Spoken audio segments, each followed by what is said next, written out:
nila na ay ngayon na pag-isip mga kaibigan, ang tinatawag nila tsunami walk. Tsunami walk.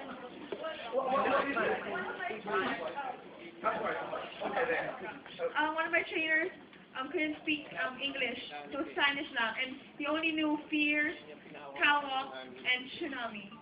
Fear, catwalk, And tsunami. Okay. Paano kayo nakarating doon sa tsunami walk? Okay. He always tells me na there are 89 other candidates, and you have to, parang sa alon, sa wave, sa kailangan yung walk mo. Parang humahampas na Yes, alon. Paano nga? sa alon. Shanti, dito nga tayo. Turuan mo nga ang sambayanan at si Tito Boy lumakad at okay, go ahead. Exercise